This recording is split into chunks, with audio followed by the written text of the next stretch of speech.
السلام علیکم ناظرین، بسم اللہ الرحمن الرحیم۔ مرتے وقت انسان سب کچھ بھول جاتا ہے، لیکن ایسی دو ہستیاں جسے انسان مرتے وقت ہرگز نہیں بھولتا۔ جاننے کے لیے مکمل ویڈیو ضرور دیکھیں۔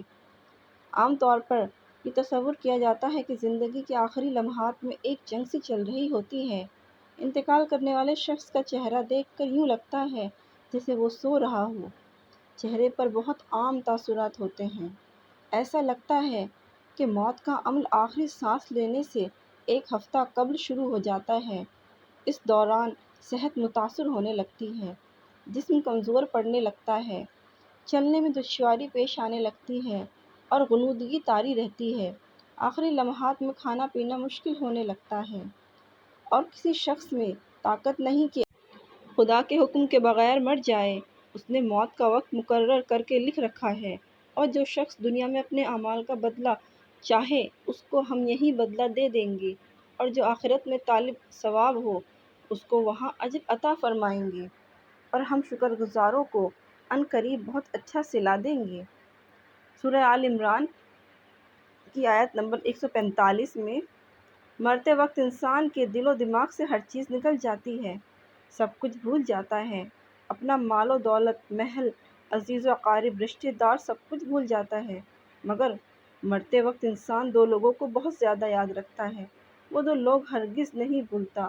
ان کو سامنے بٹھا کے چیخنے کی کوشش کرتا ہے، ان کے غم میں رونے کی کوشش کرتا ہے، مگر رو نہیں پاتا۔ حضرت مولانا جلال الدین رومی رحمۃ اللہ تعالی علیہ فرماتے ہیں، میرے محلے میں ایک شخص زندگی موت کی جنگ لڑ رہا تھا، مرنے والا تھا، موت کے بالکل قریب تھا۔ لوگ میرے پاس آئے، بولے، حضرت ہمارا ایک شخص مرنے والا ہے، آپ آئیں انہیں کلمہ پڑھنے کی تلقین کریں، قرآن پڑھنے کی تلقین کریں۔ حضرت مولانا جلال الدین رومی رحمۃ اللہ تعالی علیہ فرماتے ہیں، میں اس کے مرنے والے کے پاس پہنچ گیا، اس کے قریب بیٹھ گیا، آس پاس میں اس کے دوست، رشتہ دار، عزیز و اقارب بیٹھے ہوئے ہیں۔ اب اس مرنے والے کی آنکھیں چھت پہ لگی ہوئی ہیں، کچھ سوچ رہا ہے۔ اللہ نے اسے بولنے کی توفیق دی۔ وہ رو کر کہنے لگا، میرے بچے کہاں ہیں؟ ان کو نہ کمایا ہوا مال یاد آیا، نہ دولت یاد آئی، نہ عزیز و اقارب، یہاں تک کہ اسے ماں باپ بھی نہ یاد آئے۔ بس وہ کہتا ہے، میرے بچے کہاں ہیں؟ بچے دوڑ کر آئے، ساتھ میں بیٹھ گئے۔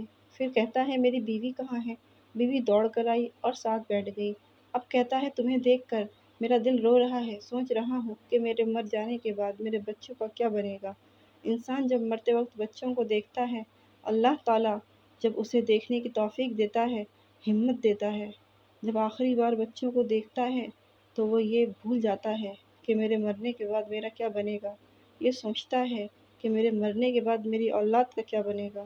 میرے مرنے کے بعد پتہ نہیں میرے ان بچوں کا میری طرح کوئی خیال رکھے گا یا نہیں۔ اس کی آنکھیں رو رہی ہیں۔ بیوی کو نصیحت کرنے لگا، میں تو دنیا چھوڑ کے جا رہا ہوں، مجھ پہ ایک احسان کیجیے گا، میرے ان بچوں کو قرآن مجید کی تعلیم لازمی دیجیے گا، ان کے منہ سے نکلا اللہ کا نام میری قبر کو روشن کر دے گا، مجھے جہنم کی آگ سے، اللہ کے عذاب سے دور کر دے گا، ان کو دین کی تعلیم دینا۔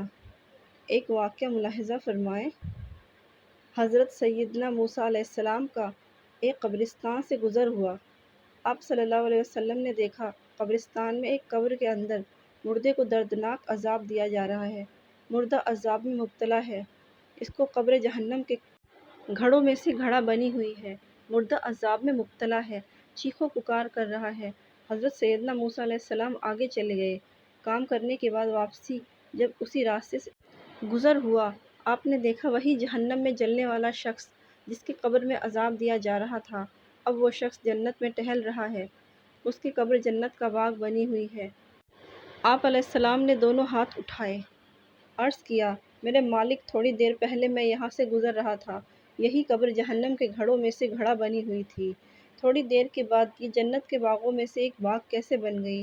اللہ نے فرمایا، موسیٰ، یہ شخص جب مرا تھا، مرنے سے پہلے اپنی بیوی کو حاملہ چھوڑ کے مرا تھا، اور ایک بچہ پیدا ہوا، بچہ آج چھوٹا، کل بڑا، تھوڑا سا بڑا ہوا تو اس کی مسجد میں بھیجا، معلم صاحب نے اس کے بچے کو بسم اللہ الرحمن الرحیم پڑھائی، جب اس کے بچے نے بسم اللہ پڑھی تو موسیٰ مجھے حیا آئی کہ اس کا بچہ میرا نام لے اور میں اپنا نام لینے والے بچے کے باپ کو جہنم میں ڈالوں، یہ میری رحمت گوارا نہیں کرتی۔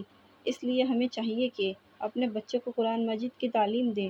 اگر تم چاہتے ہو کہ تمہاری قبریں روشن ہوں، عذاب تمہارے قریب بالکل نہ آئے، تو اپنے بچے کو قرآن مجید کی تعلیم دینا۔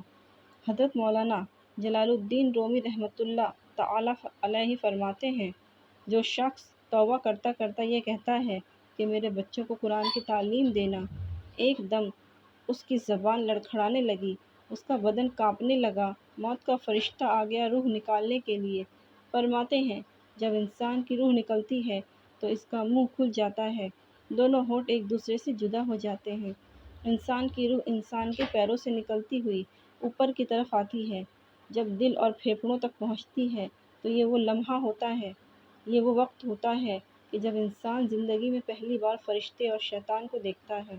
یہ وہ مرحلہ ہوتا ہے جب انسان کے ایک طرف شیطان اس کے کان میں غلط مشورہ ڈالتا ہے اور دوسری طرف اس کی زبان سے اس کے عمل کے مطابق الفاظ نکلنے لگتے ہیں۔ اگر انسان نیک ہوتا ہے، نمازی ہوتا ہے، عبادت گزار ہوتا ہے، تو پھر اس کا دماغ اس کی زبان کو کلمہ پڑھنے کی تلقین کرتا ہے، درود پڑھنے کی تلقین کرتا ہے۔ اگر انسان نیک نہیں ہوتا تو پھر اس کا جو دماغ ہوتا ہے وہ عجیب سی ہیبت کا شکار ہو جاتا ہے اور انسان شیطان کے مشورے کو قبول کر بیٹھتا ہے۔ جب انسان شیطان کے مشورے کو قبول کر بیٹھتا ہے، پھر کوشش کرتا ہے کہ کلمہ پڑھنے کی، لیکن پڑھ نہیں پاتا۔ ناظرین، آج ہماری آنکھیں کھلی ہیں، آج ہماری سانسیں چل رہی ہیں۔ اس سے پہلے کہ یہ وقت گزر جائے، یہ زندگی کے لمحے میرے اور آپ کے لیے غنیمت ہیں۔ آپ کے لیے کچھ اکٹھا کر لوں، مرنے سے پہلے پہلے قبر کی روشنی بنا لوں۔ معلوم نہیں پھر فرصت ملے نہ ملے، معلوم نہیں پھر یہ زندگی کے لمحے ملے نہ ملے۔ اللہ پاک ہم سب کو عمل کی توفیق عطا فرمائے اور ہمارا خاتمہ ایمان پر فرمائے، آمین ثم آمین۔ ناظرین، کمنٹ باکس میں ایک بار اللہ کے 99 ناموں میں سے ایک نام ضرور ٹائپ کریں۔ Thanks for the watching my video, please like and subscribe.